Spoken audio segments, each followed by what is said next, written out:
গোসল করানো হবে মহান আল্লাহর ঘর পবিত্র কাবাকে। সাধারণ কোনো পানি দিয়ে নয়, হযরত ইসমাইল আলাইহিস সালামের স্মৃতি বিজড়িত কূপ জমজম থেকে তোলা হবে পানি, তার সাথে মেশানো হবে তায়েফ থেকে আসা বিশেষ গোলাপ জল। এরপর খাঁটি উদের বিশেষ সুগন্ধি মিশিয়ে সেই পানি দিয়েই ধোয়া হবে পবিত্র কাবাকে।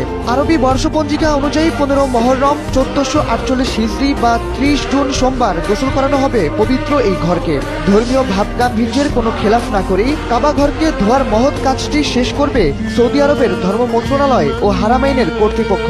প্রতি বছরের মতো এবারও 30 জুন এই উপলক্ষে সৌদির রাষ্ট্রীয় অনুষ্ঠানে অংশ নেবেন মুসলিম বিশ্বের আনাচে কানাচ থেকে আসা শীর্ষস্থানীয় ইসলামিক ব্যক্তিত্ব, চিন্তাবিদ, আলেম ও বিভিন্ন দেশের রাষ্ট্রদূতরা। জানা গেছে ইতোমধ্যেই কাবা শরীফকে ধোয়ার কাজ শুরু হয়ে গেছে। মঙ্গলবার রাতে এশার নামাজের পর পবিত্র কাবার দরজার গিলাফের অংশটি ওপরে তুলে দেওয়া হয়েছে, যাতে আমন্ত্রিত অতিথিদের ভেতরে যাতায়াতে কোনো সমস্যা না হয়। সাধারণত বছরে দুবার কাবা শরীফ ধোয়ার এই পবিত্র উৎসবের আয়োজন করা হয়। প্রথমবার পবিত্র রমজান মাসের আগে এবং দ্বিতীয়বার পবিত্র হজ সম্পন্নর পর মহররম মাসের শুরুতে।